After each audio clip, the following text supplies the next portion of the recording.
Tuesday, May 28th. This is the regular city council meeting for the City of St. Peter. It's 7 o'clock p.m. We'll call the meeting to order. Would all please join in the Pledge of Allegiance?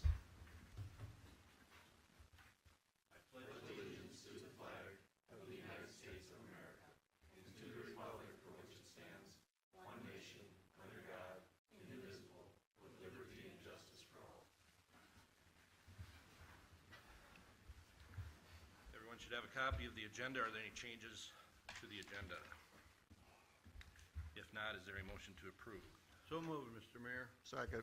All in favor of the agenda as presented, please signify by saying aye. Aye. Opposed? Agenda is approved. Next, we have the minutes from our May 13th, 2019 meeting. Those minutes appear on pages 3 through 5. Are there any changes or corrections to those minutes? If not, is there a motion to approve? Make a motion to approve. Second. All in favor of the minutes as presented, please signify by saying aye. Aye. Opposed? Those minutes are approved. Next, we will address visitors. Is there anyone in the audience that would like to speak to the council on any agenda item? Seeing no one, is there anyone in the audience that would like to speak to the council on any matter whatsoever? Seeing no one, we will move to the consent agenda. Consent agenda begins in detail on page 6 and concludes with the resolution on pages 25 and 26, and includes the following license application to the St. Peter Ambassadors, a temporary show license and a temporary soft drink license for Minnesota Square for June 8th, 2019. To the St. Peter Baseball Association, a temporary soft drink license and a temporary on-sale beer license for 500 Scarrow for May 29th, 2019 to 8/29, 2019. A tree worker license to Wright Tree Service for May 20th, 2019 to April 30th, 2020, and to Mankato Landshapes for May 29th, 2019 to April 30th, 2020. Following regular employee appointment, Grant Christensen for police officer, starting at $27.57 per hour.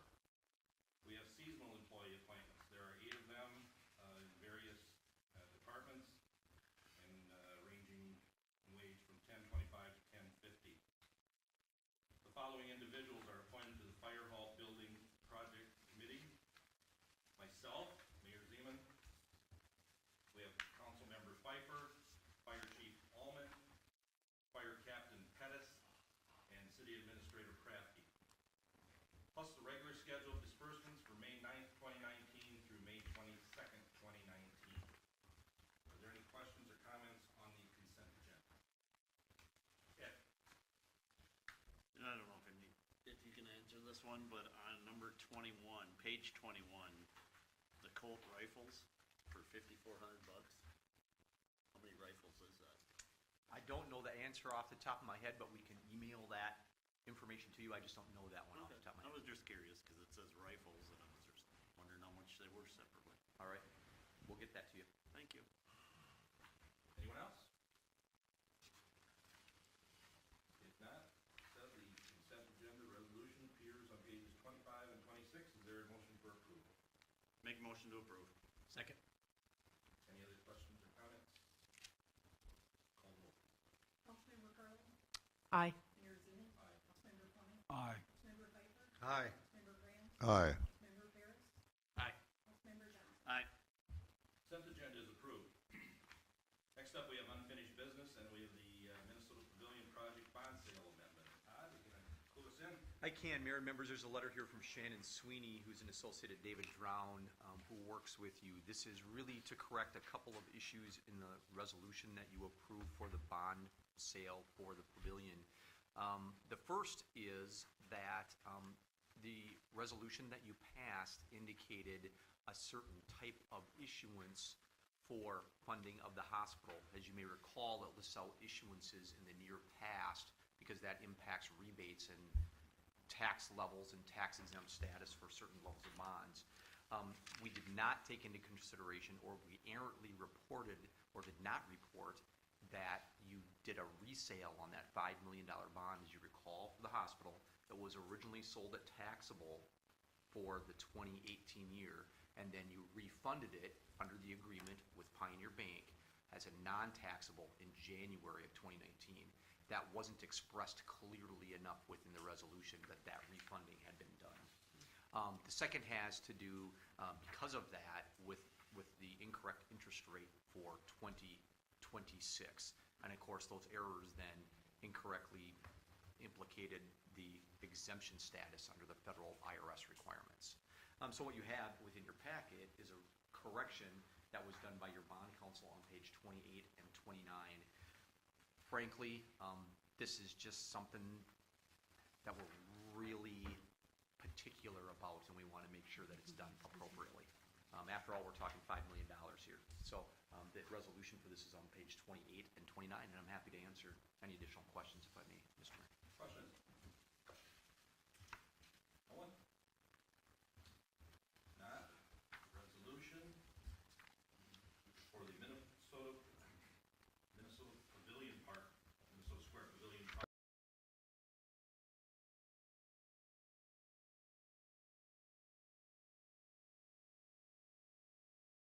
Second, Mr. Mayor. Now, any questions or comments? John? So this has to do with the hospital. Well, it has to do with the hospital in that, This is funding for the hospital. no, sir, this is funding for the pavilion. Okay. But within the body of the resolution, we didn't articulate the refunding. Yes, all right. Thank you. Any other one? Anyone else? All roll. Mayor Zimmern. Aye. Councilmember Palmer. Aye. Councilmember Pfeiffer. Aye. Councilmember Grahams. Aye. Councilmember Harris. Aye. Councilmember Johnson. Aye. Councilmember Carlson. Aye. Resolution is approved. Next, we will move to new business. And first up, we have the Distributed Energy Resources Policy. Pete, Mayor Zeman and City Council, is this a 30-second presentation? I can make it 30 seconds. That'd be interesting. Go ahead. Sorry to interrupt. Well, we've already talked about this at workshop, so I'll kind of give you a brief overview in case you have questions with the attached information here.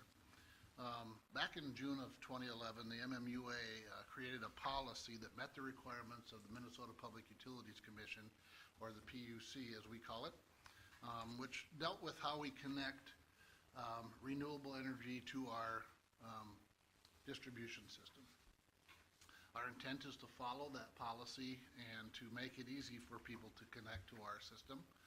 We currently have about 7 individual systems that are connected to us over the past 8 years. So it's not used a lot, and it's really used a lot on smaller connections, less than 40 kW. The policy and the information you have below you describes and identifies all the information up to 10 megawatts, which would really be more of an engineering study. There's different aspects of how each utility would connect and how it could be connected to our system and where it would be connected to our system. And that's all described within the policy and the processes that we have there. There really haven't been too many complaints with how St. Peter has dealt with renewable energy as it's wanted to connect to us, but there has been statewide, and that's why the PUC became involved. The PUC set out some guidelines. The Minnesota Municipal Utilities Agency, or MMUA, took that information from last August, put together some rules that municipal suppliers could use, and identified everything, and went through legal counsel as part of our association, and said, hey, here's a good way to get this accomplished. As I mentioned before, it's a great way for us to keep going on the path that we have been going down, and it really just clarifies the rules for both the people that want to interconnect and for us who want people to interconnect. A little bit of breakdown on what you have in front of you. The DER and net metering policy on page 41 through 45 really talks about the critical information in order to fill out an application. Once you fill out an application, everybody's on a timeline for responses to not only connections, but how it's connected. And so if either one, meaning the applicant or the city, is in default of there, the permit's either denied or accepted based on the information that's provided there. The rules governing the connection, which are on page 32 through 40, basically describes what information is needed from the applicant as they come in, and it really helps them clarify what's going on. Pretty straightforward there. And then the process overview, which is on pages 46 through 76, talks about any system smaller than 10 megawatts. And so that will be 99.9% of all of those that aren't connecting to somebody like Xcel Energy. We just don't have those biggest systems. To give you an idea, we use about 20 megawatts of power here on an average day during the peak period. And so 10 megawatts would be something similar to half of our load. That's massive. And then the new uniform contract, which is something that if we get to that point with the system, we would bring it back to the council for Mayor Zeman and for City Administrator Parafke to sign, because it would be a contract for services. And so that is something that's written in how we operate, and we intend to follow that. That contract is on pages 77 through 78. And again, that's how our process works, and so our plan would be to follow that. We're recommending that you approve this. We would exchange what we have on our website right now that covers the DER policy with the new information and update that as required by the Minnesota Public Utilities, or if better information becomes available from MMUA that we could use and implement on our website. And I'm available for questions if you have any. Question? Steve? So Pete, on the first page of your letter, you mentioned that there are 7 distributed energy resources connected to St. Peter. Are they like households? Household solar is all 7 of those. Okay, all right. Would that be inclusive of the solar panels that people can buy into, the same thing? Nope, or no? that's separate, because that is connected into our transmission line. There's a Okay. whole different set of rules and engineering that goes on with transferring power on high voltage. These are interconnections with our distribution system, meaning on the interior of the city's electrical system that we own and operate. All right, thanks. Anyone else? Pete? Oh, go ahead, John. Pete, there are, I finally got my handle on this. There are 4 separate sections. But you can't tell from the beginning that there are 4 separate sections, and there's no index to say, this one's on this page, and this page, this one, I mean, really hard to find. And then when I went back, then I couldn't find them. Right. It'd make it a lot. We'll clarify them a little better on the Yeah. website, John, Okay. so that people know it's really about the size of the system and how they interconnect. But everything in here was handed to us from on high. Yes. Okay. Both the engineering and the legal work has been done by one of the associations that we participate with, MMUA. And so Bill Black and his team went through this extensively since last August. You may have heard him mention this when we were in Washington, D.C., that this was coming forward, but they hadn't worked out the details yet. This really, the whole intent of this thing is to level the playing field statewide for renewables as they connect to systems. And we've already been following the basic policy since 2011, and so it's not a big change for us. Financially, it won't be a big change for us. But again, we only have 7 connections. We're averaging about 1 a year, where Rochester's probably doing 7 a month. And so this is a big deal for big users with big systems. For us, it's not so much of a deal. That was my question. Who had the input on, does have the input on this? You said Bill. Bill Black from MMUA, he's one of their attorneys that works extensively with electrical situations. They also had a committee, which 2 SIMPA members were part of that committee. Okay. And so we did have a say in that process. That was my, Yep. who's sitting in what tower and Right. stuff. Anyone else? Roger? Policy size reeks of lawyer. Yep. Yep. So does the wording. Yep. Well, I think the main thing to remember there too, Councilmember Paris, is that what they try to do is use the same terminology statewide. Because utilities that are against some of these connections or may have an investment in other sources, we're throwing roadblocks out there, and that's not the intent of what we're using it for, and so now everybody's speaking a common language. Right. I got a few questions as I've gone through it. Page 36, page 36. Interconnections. Right, and I believe this is like a definition section? Is that what this is supposed to be? Yep. Qualifying facilities, but see, it reads like a contract, right? Qualifying facility is responsible for complying with all applicable local, state, and federal codes. Yep. You know, we're talking about people setting up a solar system here to feed back. That's immensely complex. You know, to me, that just kind of, it's a roadblock. No, I would say it's more of a leveling the playing field. There have been roadblocks out there, and this is terminology that not only the producers, but the individual users can apply to it. So when you go to buy some kind of resource, let's say it's solar or wind, you're not really into the specifics of how the turbines work that produce the electricity. You're relying on an expert. You turn this over to somebody that produces solar, and they're going to read this, and they're going to say, I know exactly what you need, and here's what you need. No, it's their job to really talk in layman's terms, not mine to tell you that, or vice versa. It's really, you're working with your professionals, and this is really terminology that gets everybody on the same level. So, working with that professional, they mess up. Who pays? Do they have recourse against Depends that on professional? what the damage is, you know, it could be anywhere between, how it's connected, you know, length of life, that would be up to the producer, I'm sure. On our end, we wanna make sure the safety, measures are in there and we know what we're dealing with, so it's not loss of life. Right. And we have measures that, I mean, they couldn't Right. blow a transformer or something like that, because Right. we have measures in place on our end. And to be honest, what we do is when we have, anything that's of size, we send right to our engineer for a quick review. Okay, We want the experts to look at it, okay. see how it's connected to our system, they would know how that loading works. Okay. Part H, right underneath that. Yep. Responsibility for an apparatus. Yep. When I think of apparatus, I start thinking, you know, like fireman type stuff, you know, where breather and all that. So somebody that has a solar system has to maintain that kind of a thing? No, not necessarily, probably apparatus or infrastructure probably are interchangeable, but you'd wanna look at the definition within that structure there to see what it means.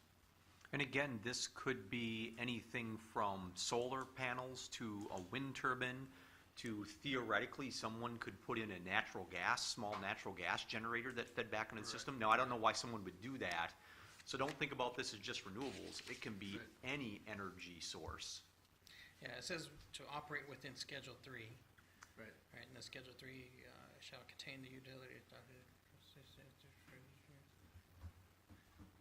Well, I think like you stated earlier, we're basically we're doing this now. This is just whether lawyer and up or document is. Right. It's just consistent. Now we're consistent with what we're trying to statewide or whatever we're trying to do. Yeah, I mean, I get that, it's just, I don't know. Well, I'd It's- rather it's, rather have that than people interpreting things in their own way. Well, it doesn't seem like they made good progress to encourage. It's, you know what I mean? It doesn't, you know, I'm not getting that feeling when I see this. I would be like, forget it. Yeah, don't think of it in those terms though, because the PUC is not there to encourage renewables. They're there to level the playing field, so you as an applicant and me as an owner of the system are on level playing terms and talking the same language. I understand, you know, Yep. you can apply that to many things. I mean, even just driving down the road. Sure. You know, we got drivers that shouldn't be on the road. Yep. You know, and they should go through much more training. So, you know what I mean? You could go through all of that. I'll go ahead and go on with my questions. Page 80. Number 10. The QF will give the utility reasonable access to its property. Yep. What does that mean? We can go on their property anytime? I mean, what's defining reasonable? Well, that's probably a good question. If there's a situation where we need to check something to see how it's connected or how it's operating, whether it's irregular voltage or some degree like that, they would have to permit us to come on there to check it. Okay, but we would notify Tom? Well, I'm sure we would you know, notify them. When we say reasonable, it doesn't mean we can just walk on their property and go check. Because if there's if there's something going wrong with the system, it's probably doing as much damage to their property as it is to our system. And we always have a way to disconnect it, Right. you know, but what we'd like to do is solve the problem instead of create one that's just hitting your house. Right. So the goal would be to improve that process, but access is an issue, and that's the same how your ordinance reads for water meters, and so it's similar language as far as if you want water service. So we're used to following this process? Yes. Yep. Okay. Number 13, same page. Yep. They're required to maintain a $1.5 million Yeah, that's liability mostly insurance? manufacturers, yep. So is that the manufacturer that they purchased it from, or do they have to take out like an It doesn't umbrella matter as policy long or as they something? produce that when they want to put the system in. So that's the standard, Todd can probably explain that a little bit. That's more of a tort limit that we use as a standard. If you're a contractor coming in to do work, you have to carry insurance to that level, and that's the city's standard is what that is. That's It's- our see- tort liability limit, as we discussed previously, as it relates to parades or Right. anything. Yeah. Right.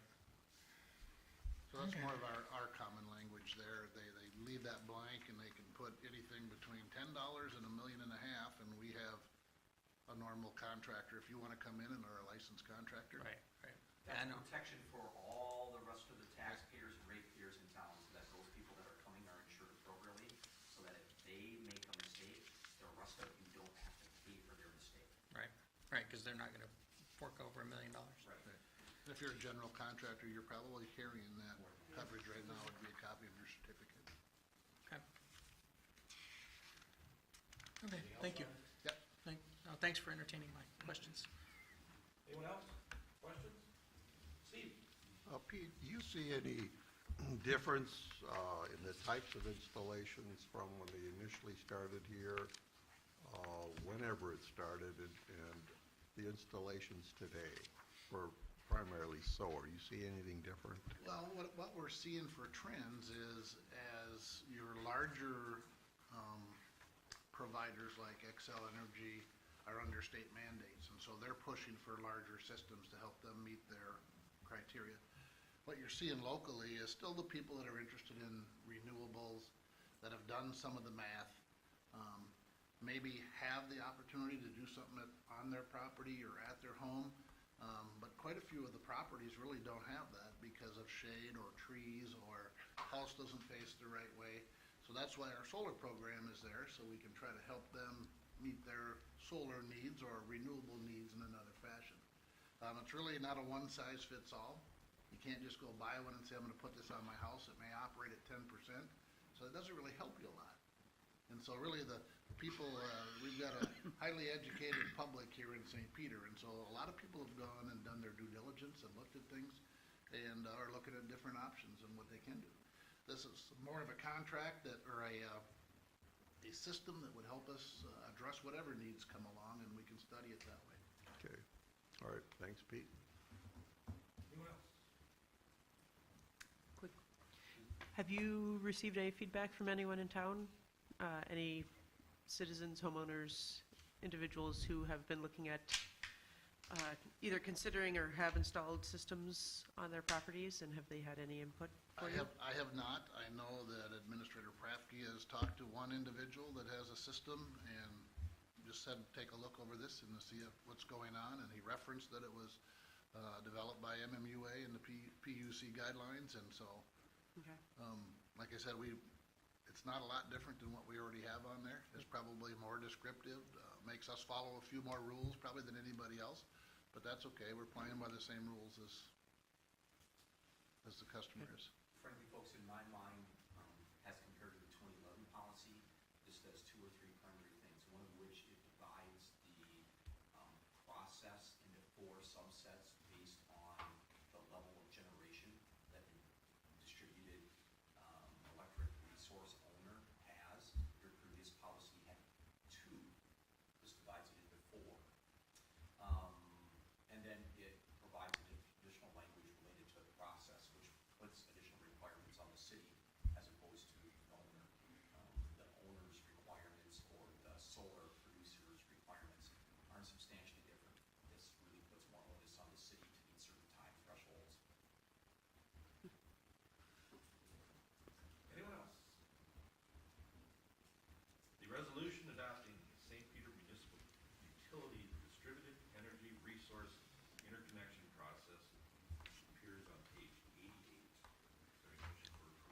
So moved, Mr. Mayor. Second.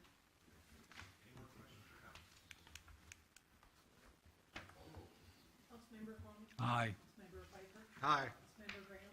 Aye. Councilmember Paris. Aye. Councilmember Johnson. Aye. Councilmember Carlin. Aye. Mayor Zeno. Aye. Resolution is approved. Thank you. Thank you, Pete. Thank you, Pete. Next up, we have a request for city assistance for Blues Fest. Mayor members, this starts on page 89 where I have a typo under background where we say it's June 19th, it's actually June 8th. The resolution lists the correct date. But in the memo, it says the 18th, when actually Blues Fest is on June 8th. What you see on your overhead and within your pack on page 89 are some of the requests that they have. For example, one of the biggest ones is the city acting as the fiscal agent for a grant application through Prairie Lakes Arts Council, which you've done in the past. It's the insurance requirement that we just talked about a little bit ago, that $1.5 million. It's making sure that they're utilizing the facilities appropriately, covering the bases that they need to cover. They get electricity, we provide them picnic tables. Pete and I have met with this group, the organizers from this group on site for the kind of reorientation as compared to since the Minnesota Square Park Pavilion is under construction. And so that's all taken care of. There's some rules that they have to follow.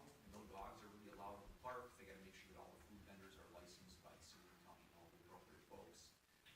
That they limit vehicles in the park, and that they provide for certain levels of refuse, additional restroom facilities, handicap restroom facilities, and they put the park back in its pre-event condition. So that's really what we're looking for as a part of that, and again, their insurance requirement. This is not substantially different than what you've seen in previous years, and we're recommending approval to allow the ambassadors to hold Blues Fest on June 8th at Minnesota Square Park. Their letter is on page 91 and 92, and the resolution starts on page 93, Mr. Mayor. Questions?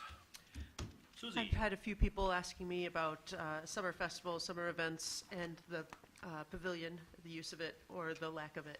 Could you just review a little bit about how events are going to take place? That's a loaded question. So events Sorry. will take place. So as an example, Blues Fest, let's use that Yes. one. So they're gonna orient the stage in a little bit different direction than you might normally see when the pavilion was in place. As a part of that, it says within this documentation that we are providing rental, we're paying for rental of the North Mankato trailer stage or stage trailer. And so Pete's crew is gonna go down and get that in advance of the event, and we're gonna take it to Minnesota Square Park. In this instance, this group is going to set it up with its back towards the restrooms that are located in the southeast corner of the park. And then they're going to have the music play towards the northeast, so towards Veterans Memorial, if you can kind of picture that. That's the way they've decided to orient it. And so it'll all take place, no problem. The fence, the area of the construction site will be fenced off, the material site will be fenced off. And so they should be able to make it work out. The electricity as it's set up currently will work for their vendors, just as it's worked in the past. Now, 4th of July, they may choose a little bit different orientation. Ed was there when we met with Blues Fest, and so I think they're gonna wait just a little bit to see how it works for Blues Fest. They're likely to use the same orientation, but they'll kind of learn from how Blues Fest is laid out and go forward from there. All other kind of events that we've had in the park, sand volleyball, all those kind of things, a lot of activities will be able to go on. It's a big park, there's plenty of space, and so they should be able to make it all work out. Restrooms will be available, porta potties, as we talked about with Blues Fest, will be available. Is that kind of answering your question, Suzie? Yes. Thank Okay, you. yeah, so people should expect those events to go on. Not exactly the same as normal, but music will play, people will have a great time, food will be eaten. I assume beer will be consumed, and everybody will have a good time. Anyone else? The resolution approving requests for city assistance for Ambassadors Blues Fest appears on pages 93 and 94. Is there a motion for approval? Make a motion to approve. Second. Any other questions or comments? Call the roll, please. Councilmember Pfeiffer. Aye. Councilmember Graham. Aye. Councilmember Paris. Aye. Councilmember Johnson. Aye. Councilmember Carlin. Aye. Mayor Zeno. Aye. Councilmember Vaughn. Aye. Resolution is approved. That concludes our new business. Next up, we have reports. The only thing I have is yesterday, it wasn't the greatest day, but, a lot of people, 1,264,000 people gave their lives. So I think the people that were at Minnesota Square Park yesterday for a little sacrifice, it's a very, very small amount that we could have paid for that. Definitely a sparser crowd. We didn't get it going until 2 o'clock, but and everything was a little bit abbreviated, but there's probably about 100, 125 people there. So that's all I have. Mr. Mayor, I have about 4 items that I'd like to mention. First of all, food waste compost program will start next Monday. And so let me flip my slide here. So that starts June 3rd. We have over 80 folks already signed up. So if you want to sign up, you have to sign up for a couple of reasons. One of which is this will help us gather data and have a two-way communication with people that are participants. Second of which, if you want to sign up, Sally's going to send you a little bit of a map and a code for the locks that are on the food waste compost bin so that we can track the number of people that are using it, send out information, exchange tips, those kind of things with that group. So if you're interested in signing up, here's the email address right there, and you can sign up, and Sally on Monday morning, when everything's set to go, we'll send you an email that outlines where you can go, how it can work, and what code you need. I will mention, just go a little bit further, here are the things that are accepted as a part of this program. Food waste, and then there are certain kinds of paper products that are allowed as well. And we really need folks to adhere to this. The importance of this source separation and doing it this way is so that loads don't get rejected. And when they're rejected, that means they're not turned into compost. They go to a landfill. And that's what we're trying to avoid. So just so that everybody gets the groove, that's the groove. Those are the food things that are acceptable and the paper products that are acceptable. And so it's really a larger list than what we see sometimes in other places, especially in the paper products category. This is the list of things that are not accepted. So do not put your microwave there or do anything like that. Paint is not allowed. I mean, this is pretty common sense, and this information has been in the hot sheet a number of times. As Sally sends out information to the folks that have signed up, we'll resend this so that they know. And God, we'd love to see massive participation in this. But it is a little bit of a pilot project experiment, so we'll see and be measuring and counting heads and people that are interested and how many times they stop by and all that kind of stuff. So, Pounds? pardon me? Number of pounds that we, That there will be measured, the number of pounds will be measured, weighed, so we'll know. And the hope is, of course, that much of this then is diverted from the landfill. That's one of the goals here. That not only is good for the environment, but it hopefully will save us a little bit of money as well. So if people have questions, give us a call, let Sally know. Email Sally. There's her email again. I want to mention, too, that we're doing a Towards Zero Death Enforcement wave, which is done not only with our police department, but many other law enforcement departments, and that wave goes through June 2nd. They're really focusing on seatbelt and child restraint violators. So make sure you're buckling up, because we want to see you after the weekend. We want to be able to see you around, so watch for that. We want to make sure that people are aware of that. Our goal isn't to give tickets. Our goal is to make sure that people arrive to their destination or home safely. 2 others that I have, I want to mention to the City Council the tour that you have with the Hospital Commission that's posted as a committee of the whole on the 31st. And then the open house for the community is on the following Saturday, so the 1st of June. So the hospital team is unbelievably excited, and with great reason. The rooms are ready to go, and they are beautiful and really set to help people heal quickly within our hospital. And so please, if you can make it, let us know. I can't remember if they were reserving with us or with Sam, but we'd love to hear from you if you're going to make it. Stephanie, I think. Maybe Stephanie. Love to hear from you if you're going to make it. I guarantee that you'll enjoy the brief tour and really be excited to see the new facilities there. The last one that I have to mention is curbside appliance and furniture pickup. The last day to sign up for that is June 3rd, and so please sign up to that. And remember, this is a service that we provide so that you don't have to load that refrigerator into the back of your Nissan Versa. You can put it right out of your curb, right? And there is a fee for that, and so you can give us a call at the finance department. We'll be happy to get you hooked up so that when our vendor comes by, they take away either that, whether it's a refrigerator or a couch or a love seat or whatever you might have. Happy to do that. That's been a good program for folks, and certainly I think makes a lot of people's lives easier who don't have the ability to haul something really big a long distance. When is that? When is the date? June sixth. 6th, but your last day to sign up is June 3rd. Info's in the hot sheet and on the website. Thank you. Yes, Barb, info is on the website and in the hot sheet, so we'd love for you to take a look at that. I also know there's information on our Facebook page about that too, so you can check that out. Mr. Mayor, that's all that I have for you tonight. All right. Anyone else have anything else they would like to share? John? There was a tremendous event behind Shopko 10 days ago on Saturday morning. 60-some volunteers. I think Councilmember Carlin, who organized much of this, could describe what we're doing to improve water quality and recreational opportunities in the city of St. Peter. Well, some may be aware that my day job is working for an organization called Great River Greening. It's a nonprofit environmental organization. And last fall, we secured a grant for $21,000 to do some improvements at Hallett's Pond on behalf of the city of St. Peter.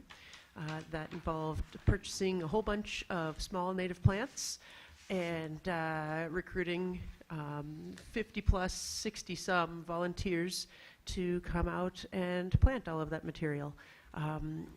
For those who could think back a week and a few days, the forecast was that it was going to be just torrential rain all day long. I'm happy to say that the rain held off for the most part.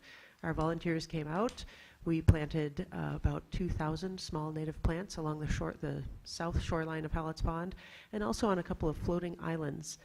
All of those plants are going to do a good job of soaking up some of the excess nutrients that tend to find their way into the pond and cause some of that yucky green algae that makes it less of an attractive site for recreational opportunities.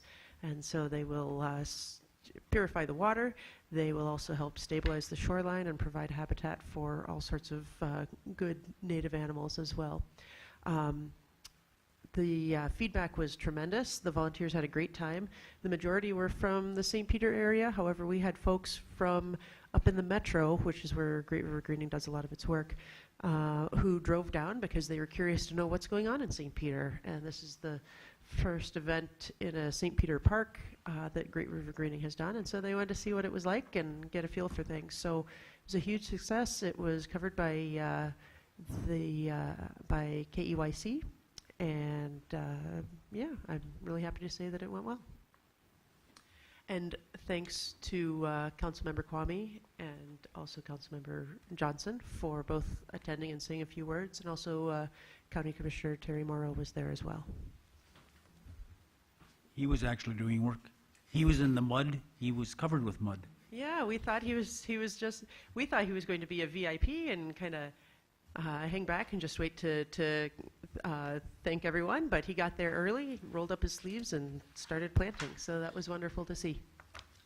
So then, John, why were you not covered with mud? I arrived late Okay, that's enough. in time to say thank you to everybody, and I'm apologizing for the derelict mayor not showing up. With a capital D. Anyone else? If not, is there a motion to adjourn?